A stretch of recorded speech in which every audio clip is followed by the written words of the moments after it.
La semana pasada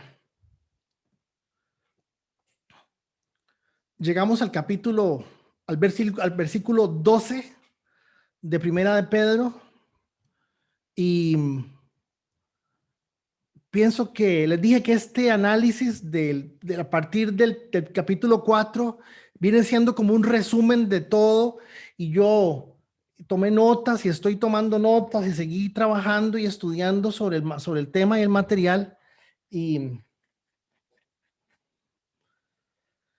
realmente pues agradecido con Dios por esta oportunidad que nos da. Recordemos, para los que no estuvieron, para los que se están integrando, que hace una semana Pedro habla de excesos, y habla muy claro sobre esos excesos. Y déjenme adelantarme para que lo vean. Por tanto, ya que Cristo sufrió en el cuerpo, asuman también ustedes la misma actitud. O sea, vean que de una vez,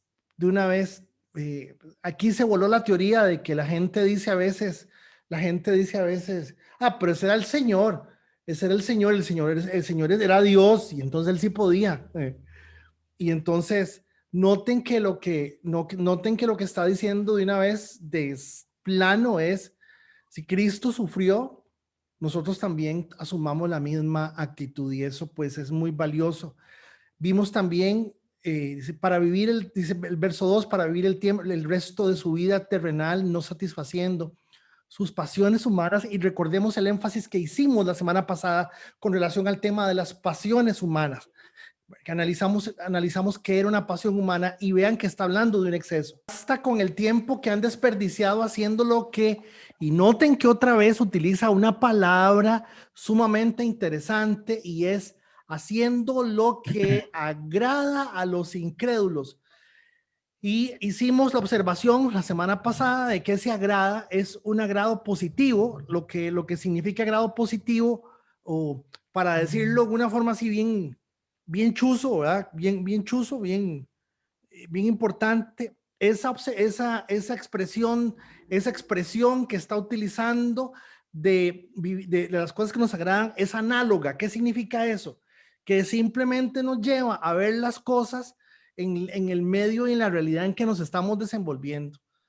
Entonces aquí no está diciendo Pedro, fuchi, qué asco, uy, qué cochinada. No, no, no. Pedro está diciendo, la gente vive por las cosas que les agradan, y las cosas que les agradan a la gente no son ni malas ni buenas, viven por lo que les agrada. Y puede que hagan 1000 cosas malas agradables, como 1000 cosas buenas agradables. Y eso es lo que Pedro seriamente está diciendo, que fue lo que analizamos la semana pasada. Y el tema aquí no está en si lo que agradable me era bueno o era malo. Sin embargo, hace una lista muy buena, es una lista muy interesante, ¿verdad? Y en esa lista él dice, bueno, vean, por eso es que la gente, véanlo ahí en el 3, dice, por eso es que la gente, véanlo en el 3, dice, entregados al desenfreno, a las pasiones, a las borracheras, a las orgías, a las parrandas y las idolatrías abominables. Ya ahí hace la salvedad de que el asunto se exacerba, y el asunto lleva a un nivel, hay un punto que se sale de todo, se sale de todo orden. El verso 4, ayer les parece extraño que ustedes ya no corran con ellos, dice, a ellos les parece extraño que ustedes ya no corran con ellos en ese mismo desbordamiento de inmoralidad, y por eso los insultan. Entonces Pedro dice, la gente, ustedes han formado un grupo y pertenecen a un grupo social, y por eso es que algunos de nosotros, cuando estamos con gente del mundo, cambiamos la forma de hablar, y no nos importa la forma en que estamos hablando, no nos importa decir lo que sea. Y eso es lo que de alguna forma es complicado. Eso es lo que de alguna forma viene a ser muy complicado, porque somos como una veleta que nos mueve el viento para cualquier parte. Analizamos el 5, dice, por ellos tendrán que rendirle cuentas a Dios, y dijimos, Dios va a juzgarnos a todos, pero esta gente que vive por las cosas que les agradan no son gente que esté pensando en si lo que están haciendo deberían de hacerlo o no. Simplemente lo que están haciendo lo hacen y se acabó.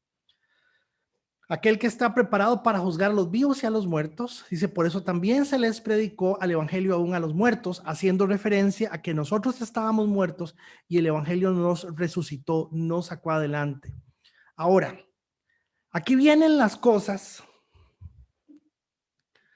donde ojalá ustedes me entiendan, porque cuesta un poco ver si verdaderamente esto es lo que se está enseñando. Nunca la posición de Dios con relación a nosotros es que nosotros seamos mejores de lo que éramos o ya no fuésemos lo malo que éramos. Ojalá que usted me capte esto, porque si no, usted en el año 300 surge una corriente filosófica que se llama el estoicismo, ¿verdad? Y los estoicos les agarraba el asunto de que ellos tenían que controlar su vida de forma tal que el control que producía tenía que llevarlos a un punto en donde los excesos los podían llegar a controlar. Y ese estado de control del estoicismo hizo que se vinculara con la religión. Tanto es así, y escúcheme, que mucha de la enseñanza de John Wesley, que es un predicador de hace un par de siglos, tiene que ver con un criterio muy estoico, que tiene que ver con niveles de salvación y ese tipo de cosas. Y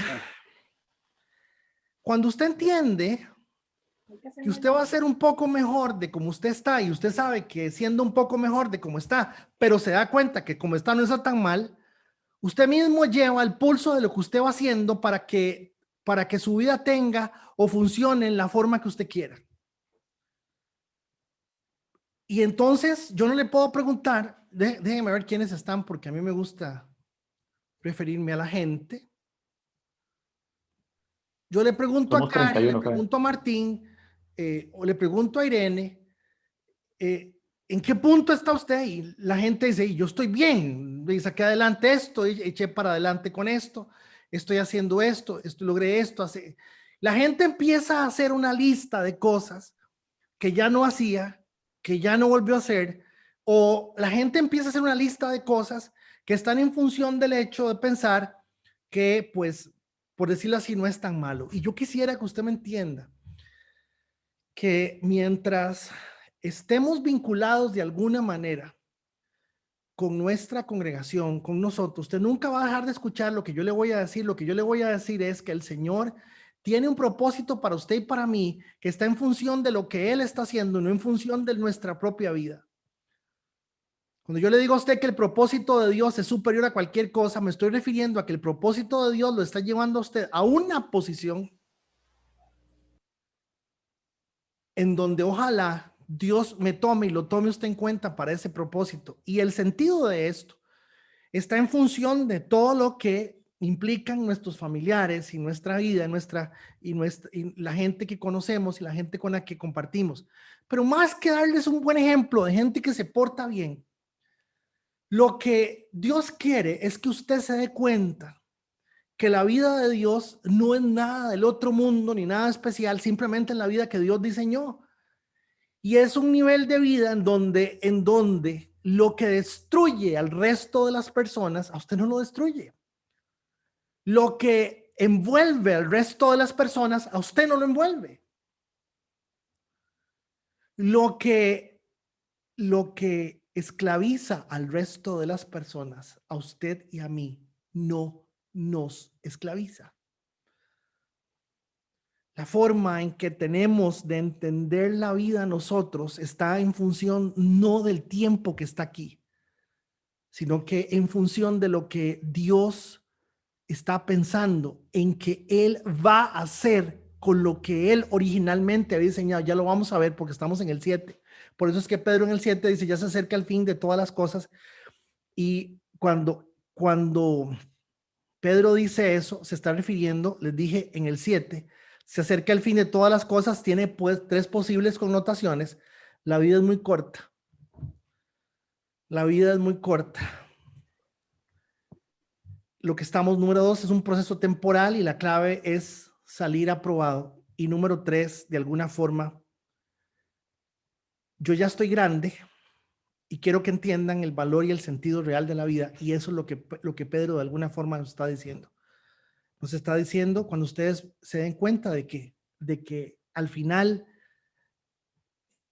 por estar esperando que Dios manifieste una realidad apocalíptica, que yo quiero verla, estoy perdiendo el sentido de que yo mismo vivo, atención, yo mismo vivo mi propia realidad apocalíptica, mi propio proceso de Dios que me lleva a un final, y que nosotros vamos a durar aquí un tiempo determinado, y que ese tiempo determinado, pues la idea es que sí,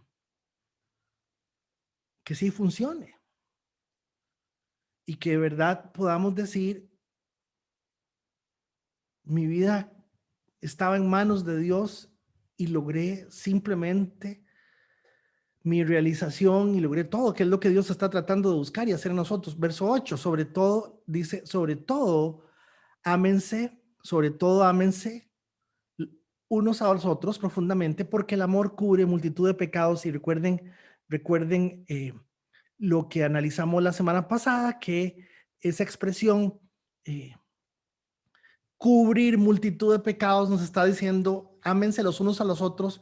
Es cuando Pedro dice eso, es entre hermanos la vamos a pasar mal, entre hermanos va a ser difícil, entre hermanos va a ser una situación complicada, y vamos a tener que aguantarnos los unos a los otros, porque la única forma de salir airosos en esto es si verdaderamente entendemos este principio. Mucha gente pretende decir, pero es que es cristiano, es cristiana, mandaría la parada que no hiciera tal cosa o tal otra. No, no necesariamente. Véalo, Pedro está diciendo, mejor ámense, porque con lo que usted se va a encontrar es gente que lo va a apuñalear, gente que lo va a contradecir, gente que lo... Imagínense que yo estaba en un grupo de pastores, de Sudamérica, y era un grupillo muy interesante, porque era un grupo de bosquejos bíblicos. Y entonces se armaban unas discusiones muy interesantes, y a mí me parecía bonito verlas y todo lo demás, y hablaban de algunos temas y cosas. Y antier hubo una discusión sobre el asunto de los ángeles caídos. Y un hermano mencionó el tema de Pedro, donde Pedro dice que el Señor no perdonó, pero bajó a hablar con los ángeles, con los espíritus encarcelados. Entonces, inmediatamente la gente empezó a decir que se hacía referencia a dos grupos, o a los ángeles caídos o a los gentiles, a la gente que no obedeció a la voz de Noé. Entonces, dijo mi mamá, yo sácalas, ¿verdad? Yo me metí y yo dije, bueno, acabamos de hacer un estudio en una congregación analizando eso, y entonces compartí el video, compartí el mismo video que le envío a la gente, que es el video donde sale todo el asunto, y donde estoy mencionando que estamos hablando de dos caídas de ángeles o dos fallos de ángeles, y que si bien es cierto, eso saber si eran otros ángeles o más ángeles, o por qué los ángeles, eh, ¿por qué los ángeles tuvieron sexo con las hijas con las hijas de los hombres? ¿Cómo hicieron para hacer eso? Si Jesús dijo que los ángeles no podían darse en casamiento, van a ser como los ángeles, pero se refirió a los ángeles en el cielo. Entonces armó una discusión muy interesante con un hermano de Bolivia, y otra persona, y empezaron a compartir, y el administrador el administrador del grupo dijo, estoy harto de tanta herejía, y nos expulsó del grupo a 5. Entonces ahí seguimos conversando después, y uno dice, qué interesante, ¿verdad? ¿Cómo cuesta que verdaderamente tengamos una disposición a aprender? Todos, empezando por los que más hablamos y más decimos las cosas. Pero Pedro en 4:8 lo que está diciendo es, hermanos, ámense, porque si ustedes no se aman, ustedes no van a entender de qué se trata una iglesia. Y en la iglesia uno no ama a la gente porque le cae bien, en la iglesia uno ama a la gente porque le cae mal, y porque le va a ir mal con la gente por todas las cosas que se va a enfrentar. 9, da una lista, dice, la hospitalidad, ponga al servicio, una cosa espectacular, dice, ponga al servicio de los demás el don que haya recibido. Hay que tener conciencia de ese don, claridad de ese don, interés en ese don, Dice, administrando fielmente la gracia, y nuevamente vuelve a decir gracia, o sea que el uso de ese don a una persona como Steven, que la semana pasada dijo que aquello era otra cosa, ¿verdad? Y pasé fatal porque en forma de broma, esa expresión de gracia que hace el 9 perdón, el 10 es bellísima. Luego vino el 11, dice el que habla, el que predica, el que habla, hágalo de una forma expresa, con las palabras mismas de Dios. Luego vamos y quedamos en el 12. En el 12 pasa algo bien interesante y es esto. Pedro asume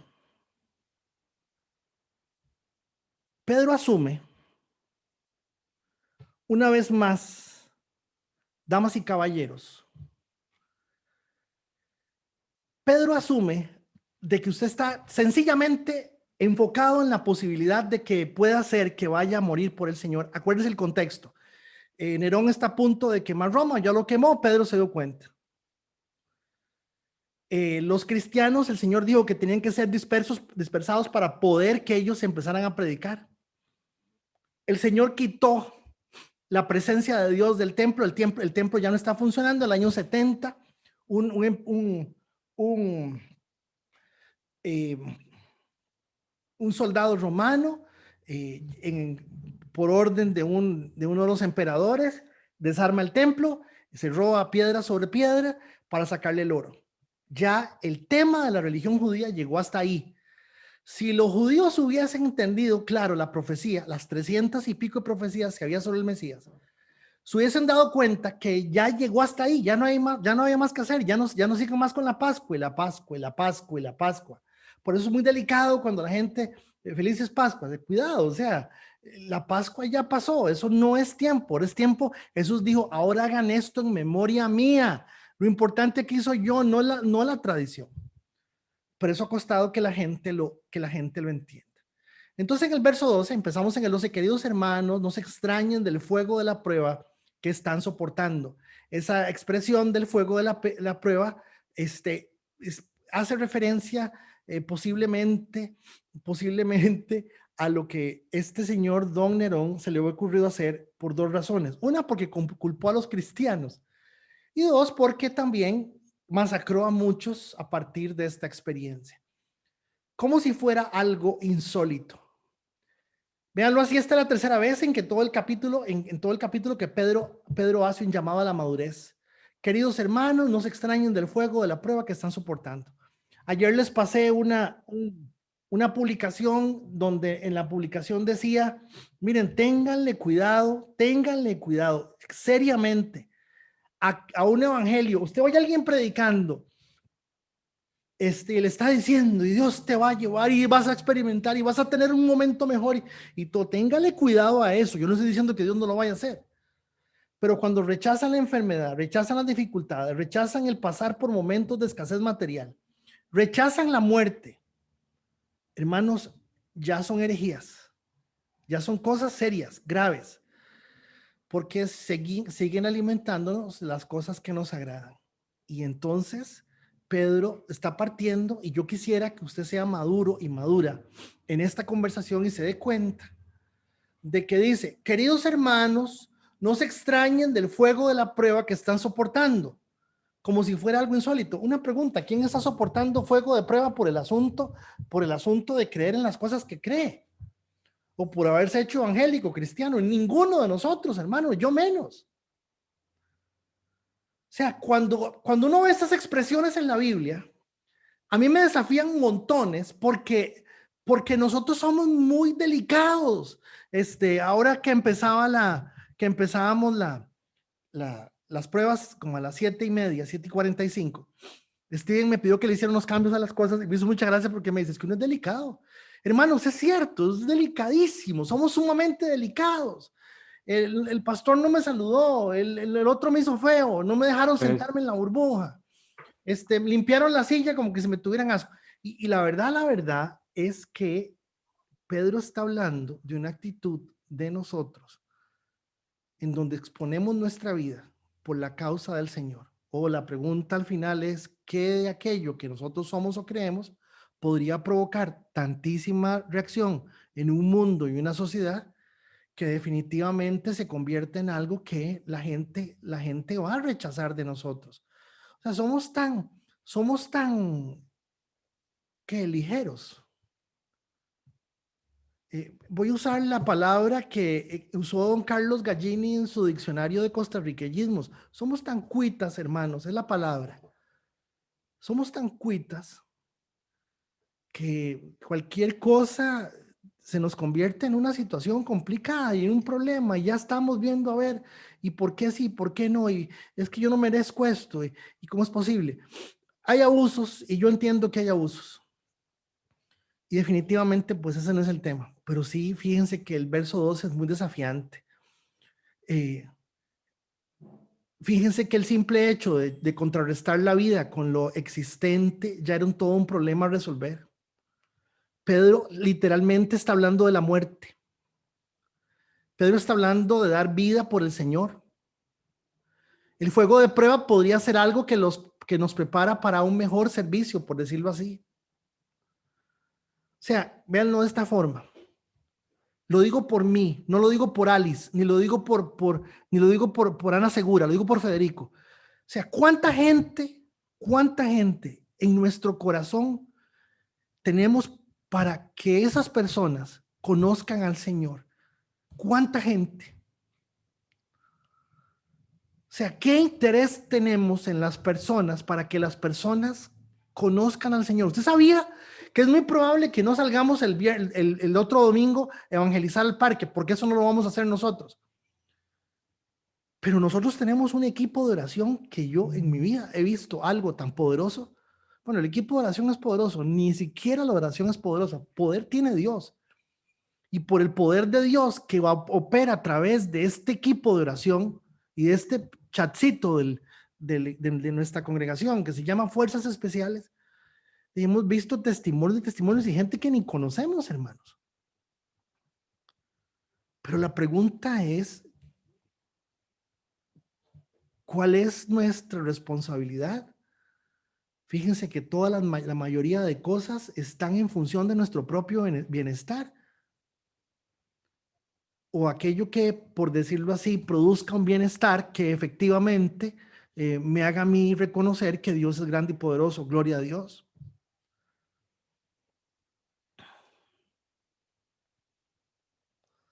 Y fíjense que el verso 13 dice, al contrario, alégrense, alégrense de tener parte en los sufrimientos de Cristo. O sea, ¿quién está sufriendo por Cristo, hermanos? ¿Quién está sufriendo por Cristo? Para que también sea inmensa su alegría cuando se revele la gloria de Dios.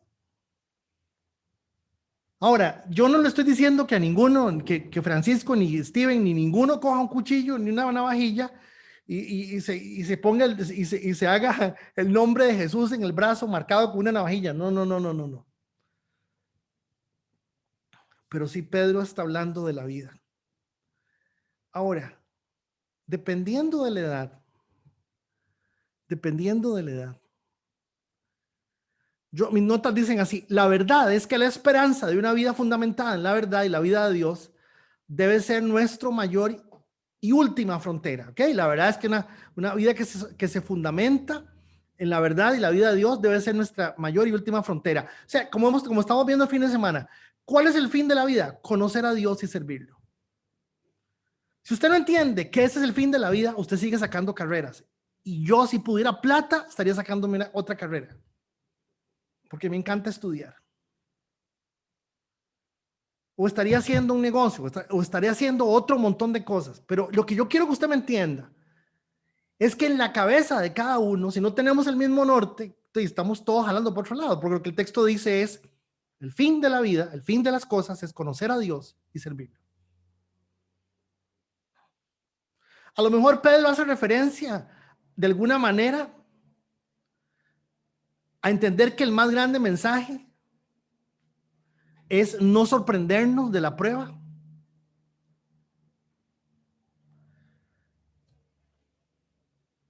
Y esencialmente lo que esta prueba tiene que llevarnos a entender, hermanos, es que solo así, solo de esta forma, se sacará de nosotros lo de Dios hacia otras personas.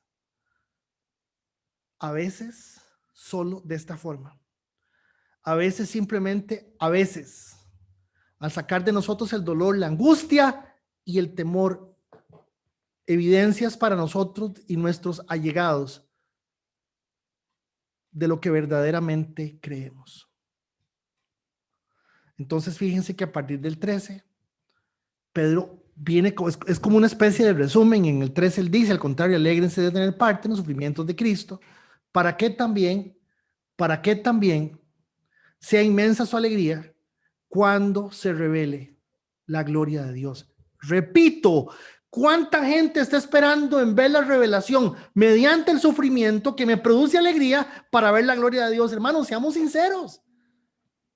Seamos sinceros. Porque ahí yo no creo, ni yo tampoco. Yo quiero que usted me entienda que estos son los desafíos de la palabra a mi corazón primero.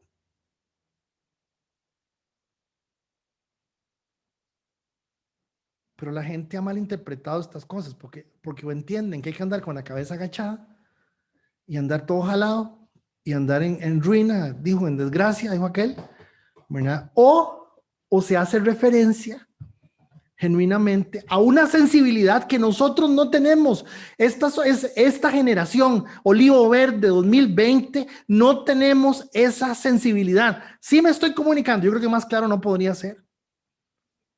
Sí tenemos esa sensibilidad a la cual la palabra se refiere como un punto en donde lo que está, cuando el texto está diciendo, vean el texto en el 13, al contrario, alégrense de tener parte en los sufrimientos de Cristo, para que también sea inmensa su alegría cuando se revele la gloria de Cristo. ¿Saben qué nos está diciendo? Mi vida y su vida no son lo importante. Mi vida y su vida no es lo clave ni lo fundamental en las cosas. Entonces,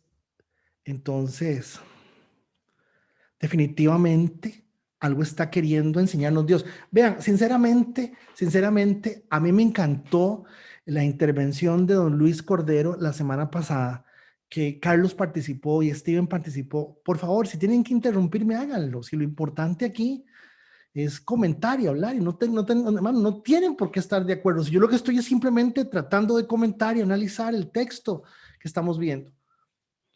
Pero siéntanse en toda libertad de de interrumpir, porque es muy valioso es muy valiosa la participación de cada uno de ustedes. Todo esto siempre ha tenido un matiz místico, hermanos. Todo esto siempre ha tenido un matiz místico. Y el misticismo se ha dañado, la experiencia de Dios en nosotros. Porque hemos querido andar en una nube que no existe. Yo puse en mis notas, todo esto siempre ha tenido un matiz místico, religioso. Algo así como un estado de irrealidad que nos hace poder perder el sentido de la vida. Estoy convencido que hoy, al menos por estos momentos, sería muy difícil morir por causa de una creencia aquí en Occidente.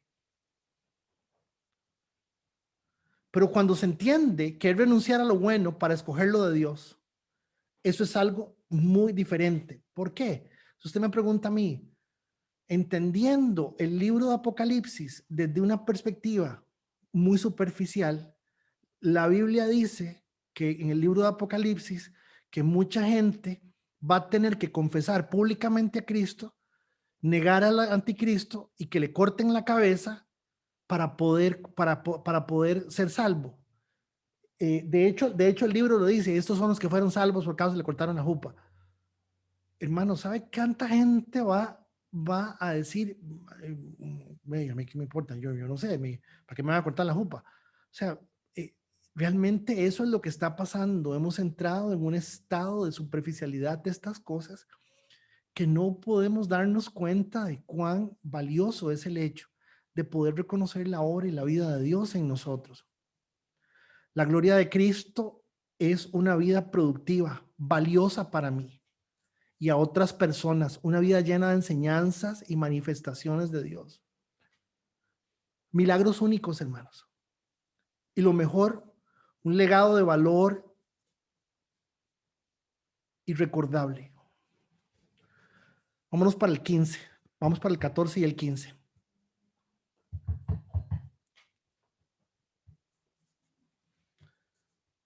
Dice, dichosos ustedes si los insultan por causa del nombre de Cristo. Porque el glorioso Espíritu de Dios reposa sobre ustedes.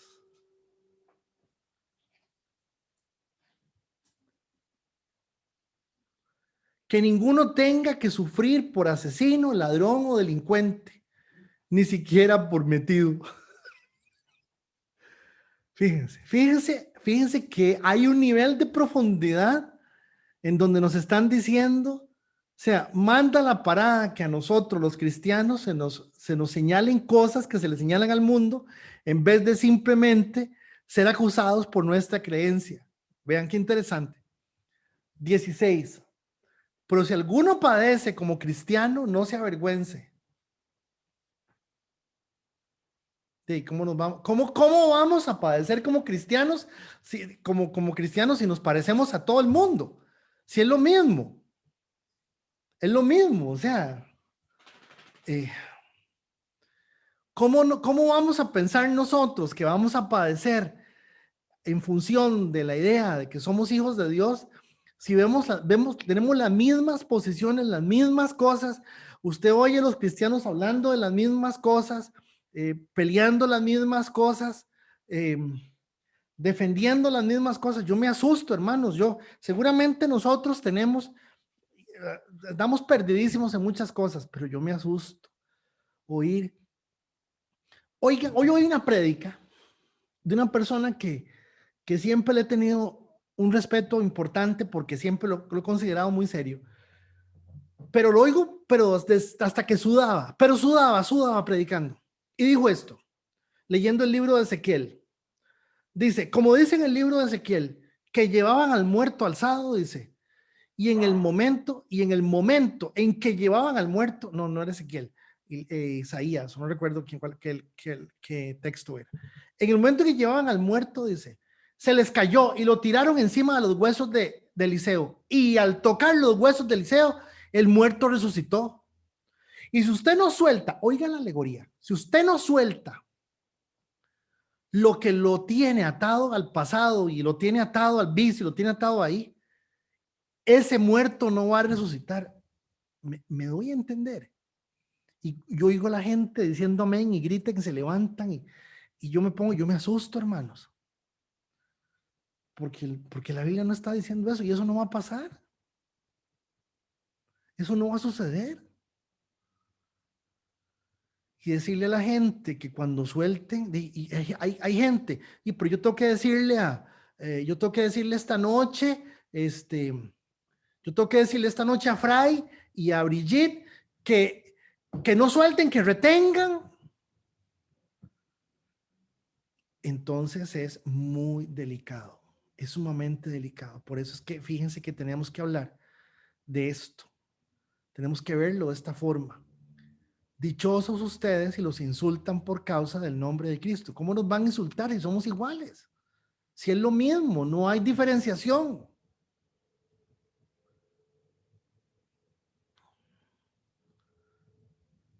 Yo he hecho la salvedad, hermanos, de que yo prefiero estar separado por la verdad de Dios que unidos en la mentira. Y hay muchas cosas que hoy no son la iglesia, no son la iglesia. Fueron a lo mejor iglesia en algún momento, pero cuando uno ve tanta cosa,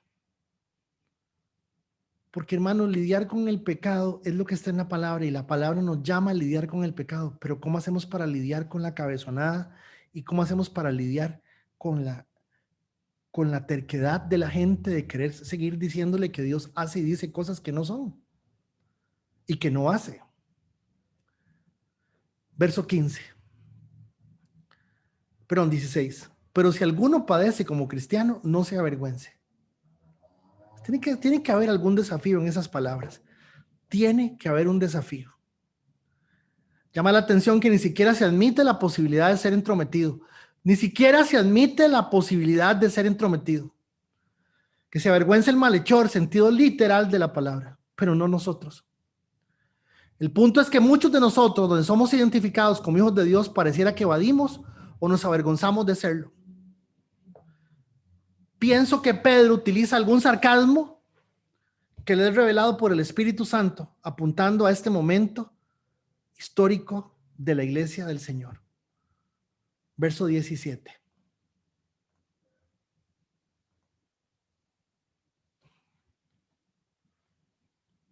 Brinqué el 17, no puede ser. Aquí está, aquí está. Porque es tiempo de que el juicio comience por la casa.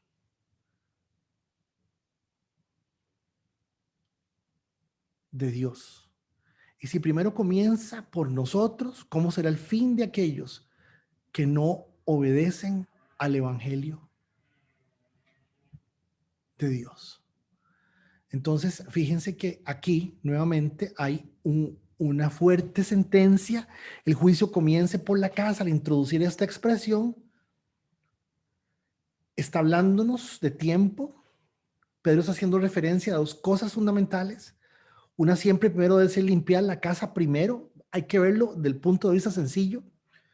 Por ahí debemos empezar, y la otra es debemos ser vigilantes primero de nosotros mismos, el corazón de cada uno. Pero al dirigir la carta a los que están dispersos por Asia Menor, la casa se refiere a la iglesia en donde quiera que la iglesia esté.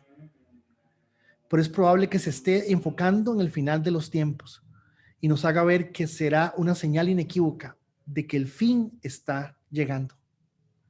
Nada se quedará sin juicio y todo será juzgado.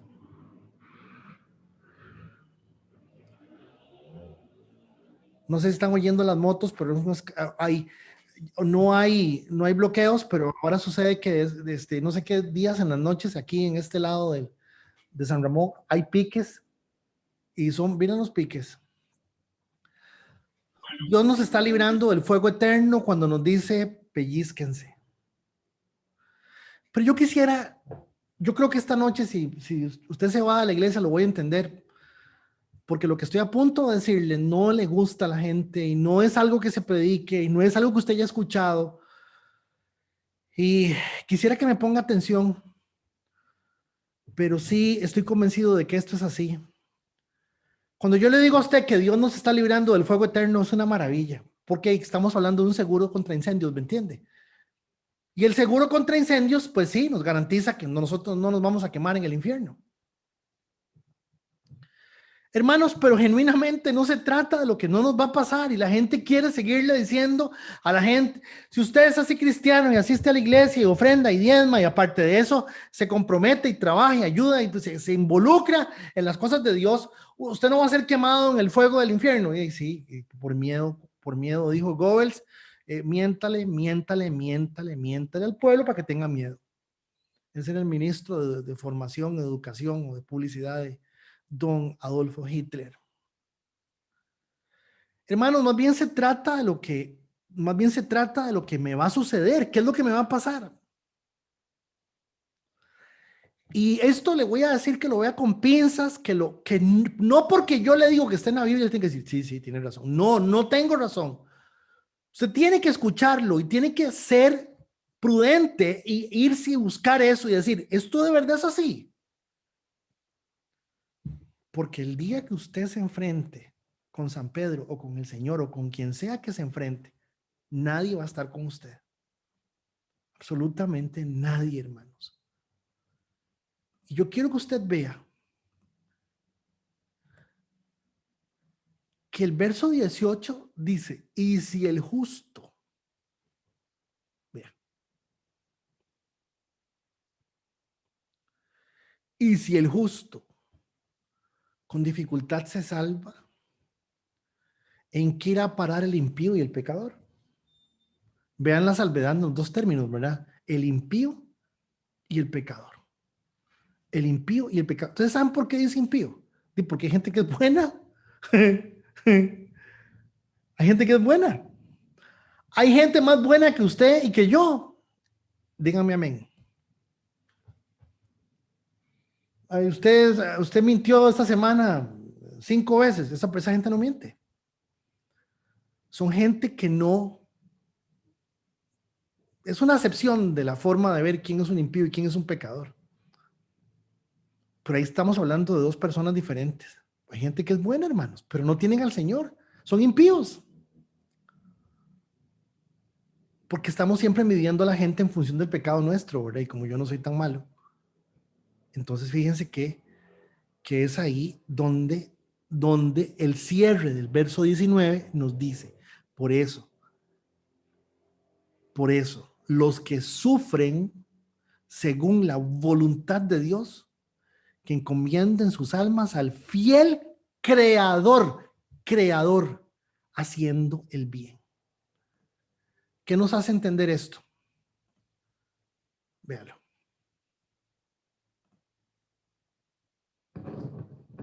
Regálenme un segundo porque quiero enseñarles un texto.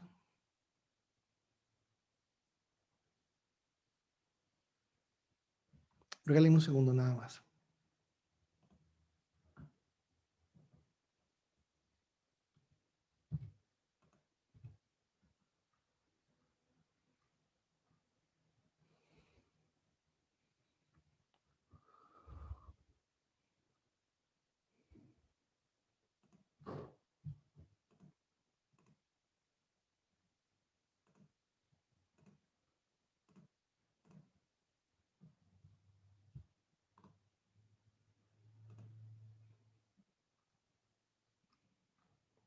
Vea.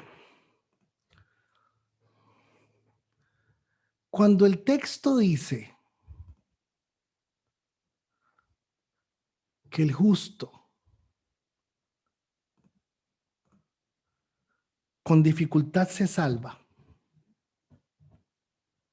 cuando el texto está diciendo esto, no está diciendo que es que usted si se resbala se va para el infierno. Eso no está diciendo.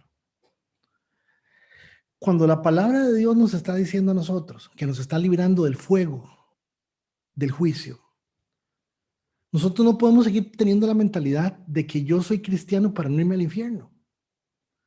Yo quiero decirle a usted, que es lo que le dije, lo que usted va a escuchar aquí esta noche le va a sonar muy extraño, pero yo estoy convencido de que esto es lo que Dios simplemente está haciendo y va a hacer, y nos lleva a todos hacia eso, si nos interesa. Y si somos hijos de Dios, que esencialmente es lo que tenemos que entender. Vean. Vean. Tenga bien claro hacia dónde lo lleva Dios. Génesis 2:7. Entonces Jehová Dios formó al hombre del polvo de la tierra. Sopló en su nariz aliento de vida y fue el hombre un ser viviente. Sopló y fue un hombre un ser viviente. Jehová Dios plantó un huerto en Edén al oriente y puso allí al hombre que había formado. E hizo Jehová Dios nacer de la tierra todo árbol delicioso a la vista y bueno para comer, y también el árbol de la vida en medio del huerto y del árbol del conocimiento del bien y del mal. Aquí está claro que lo que Dios hizo, lo hizo estando él presente, el ser humano presente en condiciones en donde simplemente él le dio al ser humano, al ser viviente, le dio aquello que él podía ver. Y no voy a usar la palabra disfrutar porque no quiero meter esa palabra, porque él no conocía ninguna otra cosa más que lo que Dios le estaba dando. ¿Sí me estoy comunicando?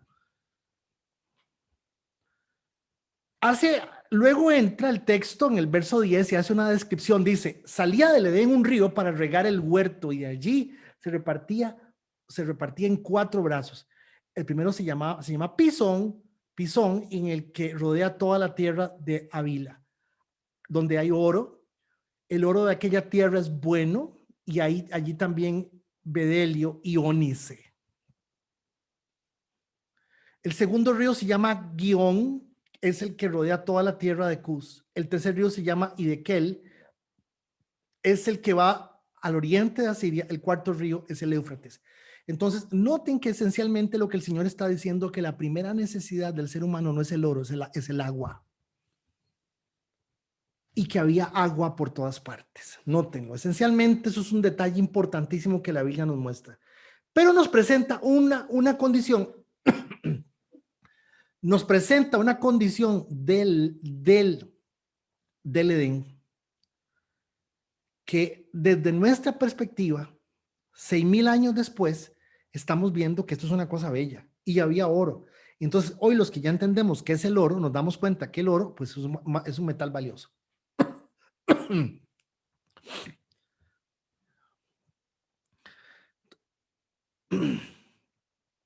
Le estoy mostrando lo que Dios hizo. Le estoy mostrando que más por encima de cualquier cosa que yo le esté diciendo, lo más grande es que Dios estaba ahí. La presencia de Dios estaba ahí. Dios en persona estaba ahí con el ser humano. Tomó pues el Señor Dios al hombre y lo puso en el huerto del Edén. ¿Para qué? Para que lo labrara y lo cuidara. Ahora, el huerto del Edén no es lo que el hombre hizo, es lo que Dios le entregó. Al ser aquello lo que Dios le entrega a mi hermano y mi hermana, lo que él está recibiendo de parte de Dios, ¿puede usted imaginarse? No podemos. No podemos imaginarnos qué era. No podemos. Es una cosa fuera de este mundo. No quiero ni siquiera usar la palabra bello porque me quedo corto. Precioso, me quedo corto. Lo que Dios haya hecho, Dios dice, esto me gusta y aquí pongo yo a este muchacho.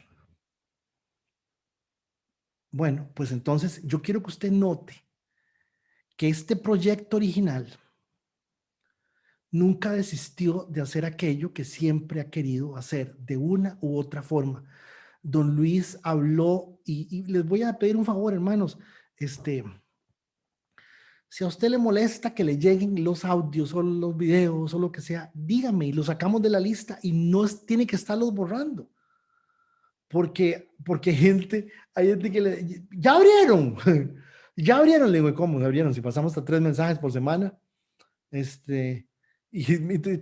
se le sale al rato y me dice, como yo los borro, y yo sé, yo tampoco le estoy diciendo que estoy resentidísimo y no voy a dormir porque usted los borra, pero la verdad es que es mucho trabajo, muchísimo trabajo. Y hay gente que sí los valora. Y viera que la lista de la iglesia está en 300 personas. Y yo tengo una lista aparte de más de 70 personas que quisiera poder ingresarlas en esa lista. Y hay gente que no le importa, que no se da ni cuenta que mandamos los audios y los videos, no les interesa. Y yo entiendo, no estamos hablando esta noche que no todo el mundo le interesa morir por el Señor. Y le estoy explicando que yo tampoco. Que si en este momento me preguntan a mí que si voy a dejar a mi hijo botado, a mi chiquita botada, a mi familia botada, porque voy a morir por el Señor, lo pensaría 100 veces. ¿Qué interés le puedo dar a un audio? ¿Le puedo dar a un material? Si internet está lleno de cosas. Pero por favor, yo le agradecería que si para usted molesto, no los va, lo está borrando, pues yo no lo puedo juzgar. Páseme un mensaje. Por favor, sáqueme de la lista y yo lo saco y no le llegan más los mensajes y meto 5, 3, 4 personas más. Dios nunca, véalo en pantalla. Véalo aquí. Aquí está. Dios nunca ha desistido de hacer aquello que siempre ha querido hacer. ¿Y qué fue lo que él quiso hacer? Darles un lugar bien bonito para que vivieran. No, estar con el ser humano. Estar con él porque la intención de él es amarnos, conocernos y compartir juntos. Entonces vi Apocalipsis 21:1. Juan, dice Juan que ya lo vio, ya está listo. Vi un cielo nuevo y tierra nueva. O sea, cuando el texto dice tierra, ¿qué entiende usted por tierra? Porque el primer cielo y la primera tierra en el cual Federico, Carlos y Steven están creyendo que aquí es el éxito total, porque el primer cielo y la primera tierra habían pasado. Y el mar ya no existía más. Y yo, Juan, vi la santa ciudad, la nueva Jerusalén, descender del cielo de parte de Dios, ataviada como una esposa hermoseada para su esposo. Y oí una gran voz del cielo que decía: el tabernáculo de Dios está ahora con los hombres. Él morará con ellos. ¿Están leyendo conmigo? Él morará con ellos. Ellos serán su pueblo y Dios mismo estará con ellos como su Dios. O sea, ¿para qué me voy a poner yo a gastarme a decirle a usted de que el infierno, usted no se va a ir al infierno? Si mejor le digo para dónde vamos. Mejor le explico para dónde vamos. 21:4, jugará Dios toda lágrima de los ojos de ellos y ya no habrá más muerte. ¿Por qué jugará Dios toda lágrima? ¿Qué significa esa expresión? Que es muy probable que la gente se acuerde de en qué pusimos la mirada cuando estábamos aquí. Y yo tenga que pensar, o mañana segura pensar, ay, mira aquí por eso Federico hubiera venido. O el mismo Alan decir, mira, aquí estoy yo, no está mi hijo Alan. Vamos a pensar en nuestros hijos. Y ese momento enjugará toda lágrima. Nos está diciendo que los santos que estén bajando con la nueva Jerusalén, con el Señor, cuando Él venga a reinar, les decía, don Luis habló sobre el milenio, estos santos van a tener memoria de las cosas que vimos ahora, de los ojos de ellos, y ya no habrá más muerte, ni habrá más llanto, ni clamor, ni dolor, porque las primeras cosas ya pasaron. El que estaba sentado en el trono dijo: yo hago nuevas todas las cosas. Me dijo: escribe, porque estas palabras son fieles y verdaderas. Entonces el 14, el 15, el 16 nos está haciendo referencia al hecho de que hay un nivel. Se lo voy a explicar así. Perdón, Fede, Sí, perdón adelante. que te interrumpa. Es que las imágenes están congeladas, no están pasando lo que estás comentando. Que está en la pantalla de Apocalipsis 21:3. Ahí quedó. Diablo cochino. Sí, es que se ha estado como trabando un poquito.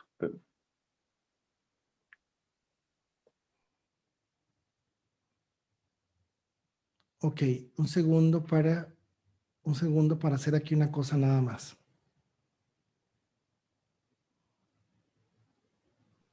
Porque incluso el cintín en la parte inferior de la pantalla de los anuncios está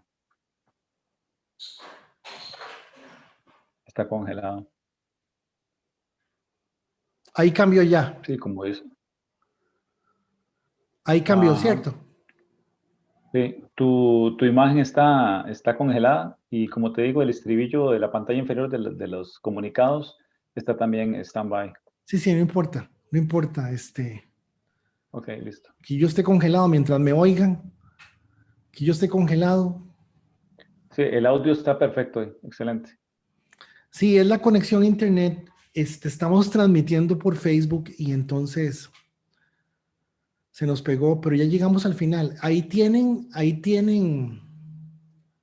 el Apocalipsis 16, ¿cierto? 21:5.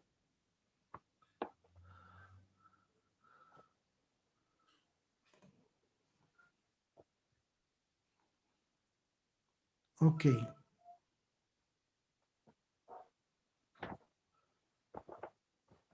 Ok, ahí cambió. Está siempre en la 21:4, Díganos igual. 21:5.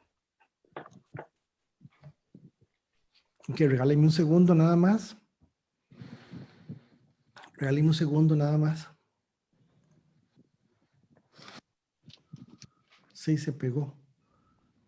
Se pegó, pero no importa. O sea, es que aquí lo importante no es el gordo, lo importante es que tengamos claros, este, sí, sí, hermanos, fíjense que en ninguno de los videos aparece mi nombre, en ninguno, ni en los videos, ni en los, aparece Olivo Verde, y no estoy jugando de humilde, es que sencillamente me parece a mí que lo que tenemos que entender es que esto es un asunto de todos y yo veo que, no sé, yo veo que en algunos casos es más importante que aparezca y figure una persona, este, qué bárbaro, don Luis, ¿verdad? Es que ya no lo respetan a uno. Ese que el gordo es importante en diciembre. Este, fíjense, hermanos, que les estoy demostrando, les estoy diciendo que Pedro está haciendo alusión a un nivel en la vida que no se basa en un estado místico, que no se basa, es más, que cuando hizo referencia a los excesos, habló de borracheras, habló de las cosas a un nivel donde dice, miren, entiéndanlo, la gente vive por excesos, yo no quiero que ustedes vivan así, y eso es lo que Pedro está diciendo. Yo quiero que ustedes vean que Pedro está haciendo referencia a una situación personal en donde nos dice a cada uno, tenemos que ser capaces de poder entrar en esa dimensión que es tan genuina para Dios, tan genuina para Dios, que tiene que producir alguna reacción en la sociedad en la cual vivimos, tiene que producir alguna reacción, tiene que darse alguna reacción, tiene que darse de alguna forma, tiene que haber algo donde yo caigo mal o como me dicen a mí, yo sé que usted cree otra cosa, yo sé que usted cree otra cosa, mejor mejor no diga nada, porque como nosotros creemos en eso, bueno, pues es una situación complicada, yo lo entiendo así, pero por lo menos de alguna forma va más allá simplemente de señalarle a Gabriela Arias lo malo que ella está haciendo, a Gustavo Monge, lo mal que ella puede estar haciendo, y yo no estoy diciendo que no hagamos cosas malas, pero sí les estoy diciendo, mis hermanos, que tiene que haber un fruto y un impacto de nosotros, producto de lo que nosotros creemos en la vida de la gente que está alrededor de nosotros, y eso no me voy a cansar, no me voy a cansar de decirlo. No me voy a cansar de decirlo. Ahí tienen el audio todavía, o no tienen la imagen, yo sé que no la tienen. El audio sí. No me voy a cansar de decirlo. Entonces esa expresión, y terminamos, esa expresión del justo por, el justo se salva, nos está haciendo entender que nosotros tenemos que vivir de la esperanza donde Dios nos lleva. Y aquello que Dios empezó, que el río que era así, que había oro, que esto que era bellísimo, que ya les dije que ni siquiera quiero usar la palabra bello, porque los limito a lo que podríamos conocer, sino que quiero que entendamos que eso fue lo que Dios pensó, lo que Dios diseñó y lo que Dios hizo. Y de ahí fue donde Dios expulsó al hombre. Dios expulsó al hombre de ese estado, de esa condición. Y eso tiene que llevarnos a ver que es la responsabilidad que hay de la salvación en cada uno de nosotros. Y que eso no podría,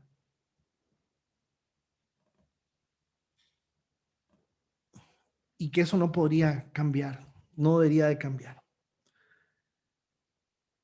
Es un grave error pensar que algo podría hacer cada uno por su propia salvación. Es un grave error. Más allá de creer en Dios y someter su vida al Señor.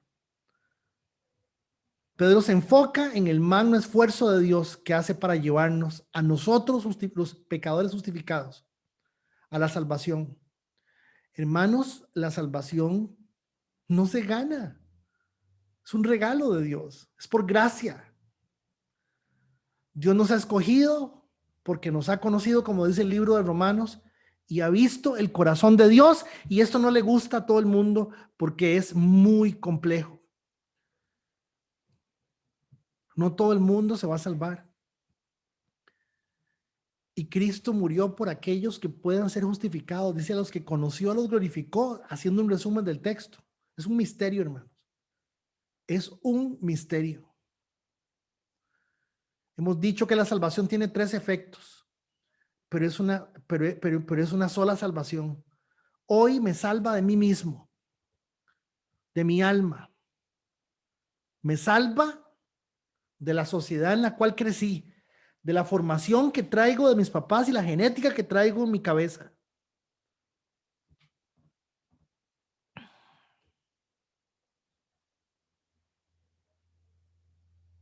Y mañana seré salvo del fuego eterno. Pero realmente, menos que pensar en lo malo que las cosas podrían ser, ya les dije, nos lleva hacia esa nueva Jerusalén.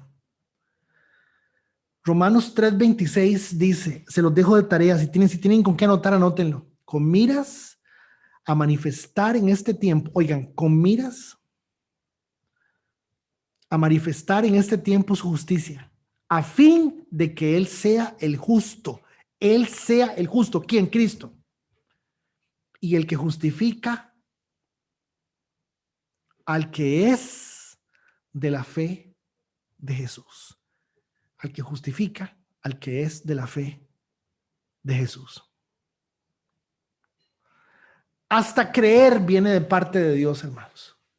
Hasta creer viene de parte de Dios.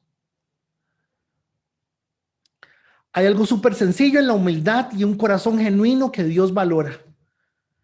Alguna gente dirá, esto está raro. Sí, sí puede ser muy raro, pero Dios sí valora una persona que somete su vida todos los días a Él, que le dice: Señor, perdóname, límpiame, úsame, pero no me uses para que yo sea grande y yo sea importante. Úsame para que la gente verdaderamente tenga sentido en su propia vida.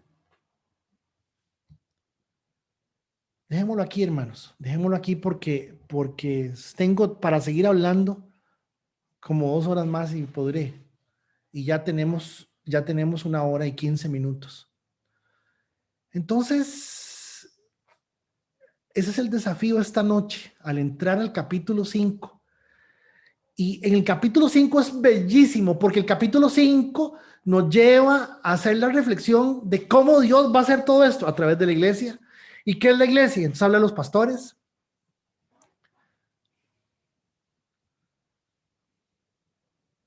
¿Cómo Dios nos lleva a todo esto? ¿Cómo Dios quiere que esto suceda? ¿Cómo Dios está tratando de formar no una religión? Está formando gente inteligente, capaz, gente comprometida, gente audaz, capaz de enfrentarse a la vida, que dependiendo de Él no tenga necesidad de pasar por donde hemos pasado y por donde pasan otros. Muchísimo más allá de la religión.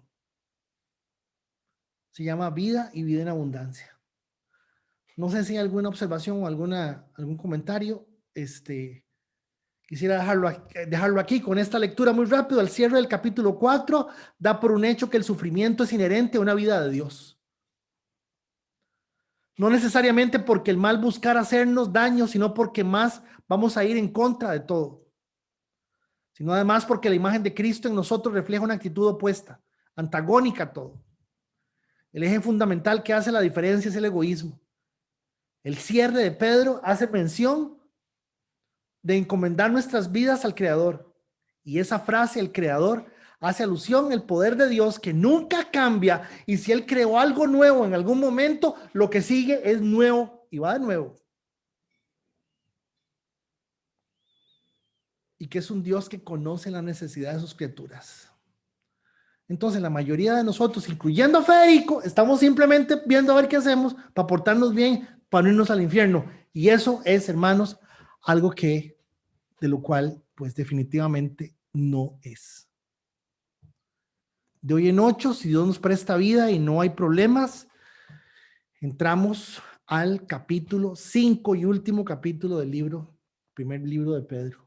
Deberíamos de hacer fiesta de la alegría. No creo que lo terminemos de hoy en ocho. No sé si hay alguna observación o comentario.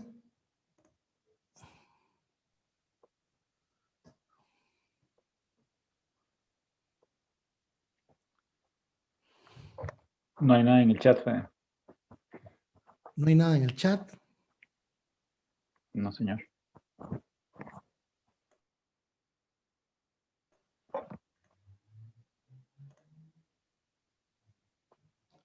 Segundo nada más para ver así un asunto.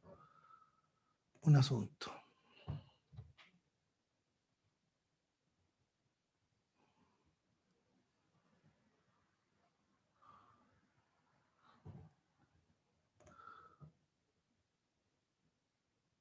Sí, se nos pegó seguramente por el tema del internet. Bueno, pero no importa, ya terminamos y lo importante era entrar en esta reflexión que finalmente pudimos entender que no es muy digerible para mucha gente porque todo el mundo lo que quiere es creer que aquí nos va a ir maravillosamente bien y no necesariamente se trata solamente de eso. Yo creo que Dios puede hacer que nos vaya bien aquí para que nosotros podamos valorar lo que es Él en nuestra vida, ¿me entienden? Eso es lo que yo creo. Pero también puede usar lo mal que nos puede ir para poder que seamos humildes y podamos reconocer la necesidad que tenemos de depender de Dios genuinamente. Hermanos, oremos. Tenemos que orar por un hermano ahí que está con una situación de un cáncer de próstata. De alguna forma es conocido por nosotros.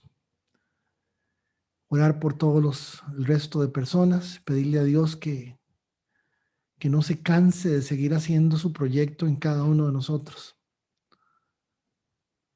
y que seamos tomados en cuenta. Cuando empecemos a entender quiénes somos y para dónde vamos, nuestra vida con el Señor va a cambiar. Y no estoy diciendo que nos vamos a portar mejor ni nada, pero yo pienso que la forma en que vamos a tomar las cosas va a tener otra respuesta. ¿Alguna otra petición de oración? Karen, me da mucho gusto que estés aquí con nosotros desde Parrita. Hoy les digo, está internacional. Jelly está allá en la Yunay. Aquel está en San Pedro Sula, Don Carlos. Aquí estaba Graving. Graving está en Sarchí. Cari está en San Mateo. Y yo estoy en Bolívar. Sí, Rigo está ahí en San Juan. Es más largo San Juan, yo creo. Bueno, oremos. Oremos y si Dios lo permite, mañana les paso el video. Repito una vez más, si no le interesa, si no quiere, si no puede, porque usted tiene demasiado que hacer, por favor, mándenme un mensaje y yo con mucho gusto lo retiro de la lista de las cosas de la iglesia y usted mismo se verá en qué momento entrará a YouTube o entra a las cosas para que usted pueda seguirlas. Pero el fin es que podamos aprovechar al máximo, por lo menos la reflexión, no irme a mí, hermanos. Aprovechar la reflexión. Es que si no paramos y no hacemos esto, no hay ninguna reflexión en toda la semana. O sea, cuando yo veo ese texto del verso 18, y si el justo con dificultad se salva, ¿en qué irá a parar el impío?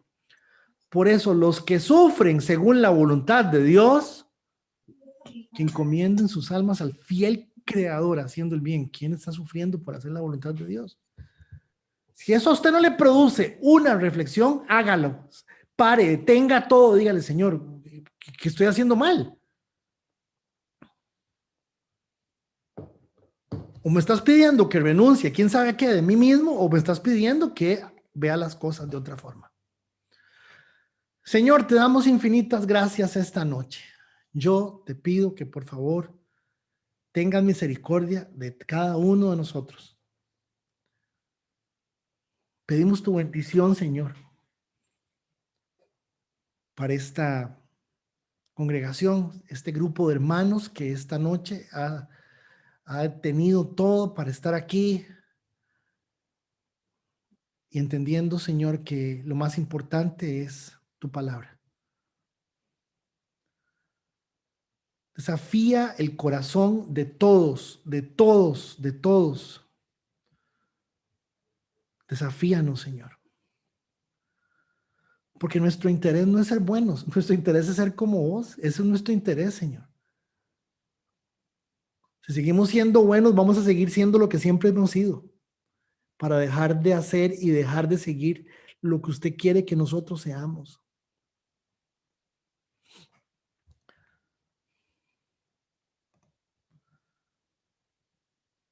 Ten misericordia de nosotros, Señor. Por favor, oramos por ese Señor, que usted sabe quién es, que está en el corazón de nosotros, Señor, y que estamos con esta situación del cáncer. Interviene en su vida de la forma que sea. Es un hombre que te conoce, Padre Santo. Es un hombre que sus hijos te buscan y se congregan. Inclusive fue un hermano que en algún momento estuvo congregándose con nosotros. Por eso te pedimos por él y te pedimos, Señor, que intervengas, que suceda lo tuyo, Señor. Sea lo que eso sea. Gracias por Lady, por Luis Cordero, por Joel, por Graving, por Fray, por Martín, por Eli, Señor, por Steven, por Alan, por Ali, Señor. Te doy gracias por Jerlin, Dios, por Rigo, por Rocío, por Carlos, Padre Santo, por Crisley, por Roxana, Señor, por Gladys, por cada uno de los hermanos que aquí estoy viendo, por Ernesto, Señor, Ana María, Padre Santo, te pido una bendición para sus vidas, Señor. Por Gaby, por Gustavo, por Jenny, Dios, en el nombre de Jesús, por nombre y apellido que usted los conoce, Señor. En el nombre de Jesús. Que Dios me los bendiga. Que pasen buenas noches, que podamos hacer un esfuerzo para estar el fin de semana. Y que podamos verdaderamente hacer una reflexión sobre este tema y darnos cuenta que, ven, ahí se quitó la pegazón. Y cuando la palabra está hablando de algo que ni fu ni fa, porque alguien está mal y no creo que sea la palabra. Que pasen buenas noches, todos.